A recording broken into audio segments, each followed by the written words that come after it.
Jake Paul became Jake Falls in what was one of the most entertaining and meme boxing crossover events of the year.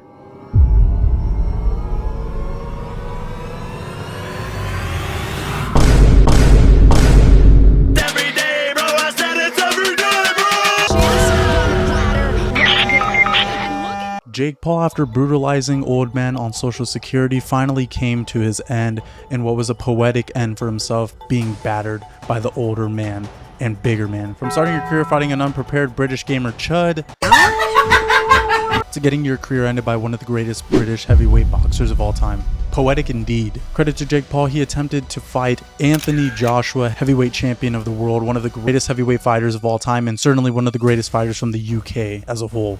Jake attempted to do the unthinkable in defeating a fighter that would surely give him credibility forever, and quickly realized and what could have been a dream was fastly turning into a nightmare. You know what they say? You either die a winner, or you live long enough to see yourself become the big gibber. As the fight was building up, you could see the nerve on everybody's faces, including Jake himself. It was starting to feel like the beginning of a funeral as opposed to it being the beginning of a boxing fight. Everybody was already writing the obituary letters in what was quickly about to become his demise. Walking up to the fight, Jake came out in Hulk Hogan attire, foreshadowing the wrestling to come in the match, as well as coming out with Tekashi 6ix9ine and his older brother Logan Paul, conjuring up all the bad energy and evil spirits in order to get the most brutal knockout possible for himself. Immediately, you see Jake Paul and Anthony Joshua's size difference as they face off prior to the fight, showcasing the true David and Goliath matchup that this is: YouTuber versus pro boxer. Man who clearly should not be at heavyweight versus a man who is chiseled at heavyweight. Jake looking like he had to down too many whoppers to make this match, truly showcasing immediately the risk that Jake was putting himself at in this fight. But you ask and you shall receive. Round 1. Immediately, round 1 begins, and you can see Jake's ass treating Anthony Joshua like he was a Souls game boss, doing the thing I do when I encounter Ever from Software boss, which is basically running around trying to figure out how the fuck I'm gonna get this done.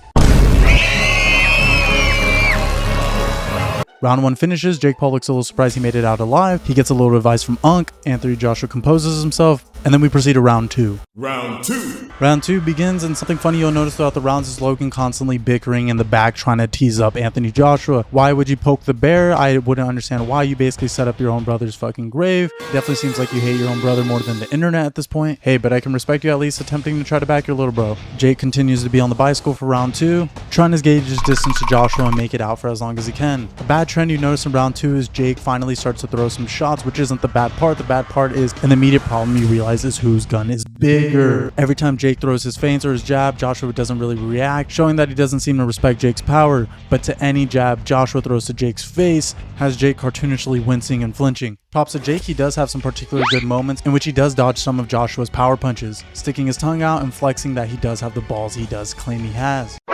Round 2 finishes, and we're on to round 3. Credit to Jake in round 3, he finally starts throwing some shots and actually lands a couple good shots. At the end of the day, that seemed to be the plan from Jake Paul, in that the goal is to survive, but most importantly, get some of those clean shots that he can probably hang up in his wall that he hit a heavyweight champion. The problem was any clean shot that Jake was landing, Joshua didn't really care, wasn't even affecting him. If anything, it seemed to be pissing him off more, using all of Jake's energy at the cost of unfortunately nothing. Things are indeed looking grim for Jake and the Jake Paulers. Round 3 finishes, Logan Paul begins to talk more shit than Jake.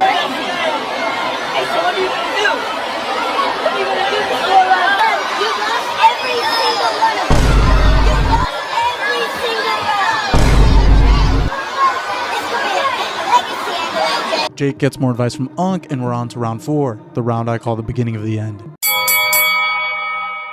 Round 4 is where the wrestling begins from Jake, because you can clearly see he's fatigued. He begins looking at the clock, not able to maintain his speed on his bike anymore, and he's losing it. He does land a couple good power punches, giving it all he's got, but again, to no avail to Anthony Joshua. Credit to Jake though, he stays in the fight a lot longer than most would, but the constant pressure from Anthony Joshua and just the weight and size advantage is too much. Not to mention the fact too that Jake Paul is clearly not a heavyweight, so the weight isn't working on him well. If anything, it's working to his disadvantage, slowing him down more, making him more gassed out. The end is truly near. Jake gets kneed in the stomach, gets a little break, round 4 ends, and we're on to 5.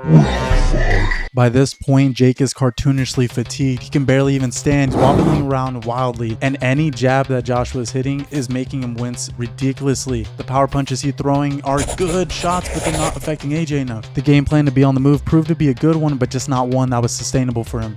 Jake begins to get more tired as Joshua gains more confidence. Jake gets knocked down for the first time in his career, and we quickly are seeing the demise happen. Round 5 ends, and we go on to round 6. Final round. Quickly, you'll realize round 6 will remind you of Halo Reach's end and that there's only one objective.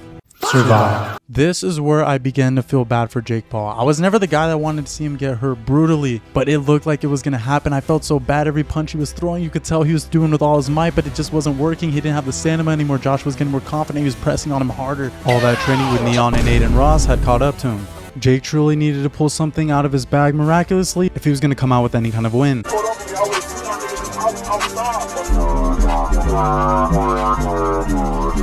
He wasn't going to make it. Jake runs a little bit, tries to throw the punches he can, gets backed in the corner. Joshua presses forward. Joshua deviously smiles and hits Jake with what seems to be the Paul brothers' biggest weakness, aka the great power of Britain. Oh shit, here we go again.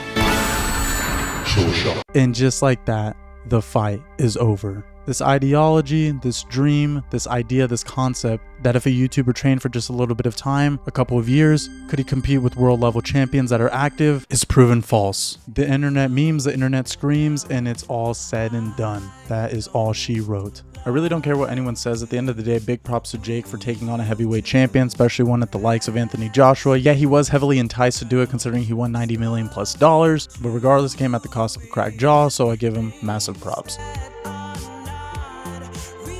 Moving forward, will Jake box anymore? Who really knows? Maybe people don't even care anymore. To be honest, there's only two ways he can go. He can go back to fighting older fighters, or he can go to the other extreme route and only fight world champions from here on out. Crawford Canelo status. He's probably going to go the latter half considering it will make him more money. Both Jake Paul and Andrew Tate losing proves itself to be one of the most interesting weekends in crossover boxing, and one that will surely be significant for internet history. The question I want to end the video off with is, would you, if you were to be given a multi-million-dollar deal, would you be willing to go fight a heavyweight champion at the risk of getting a cracked jaw?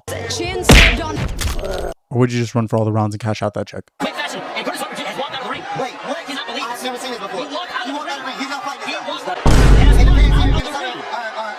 Okay, end the video. It's over. Bye-bye.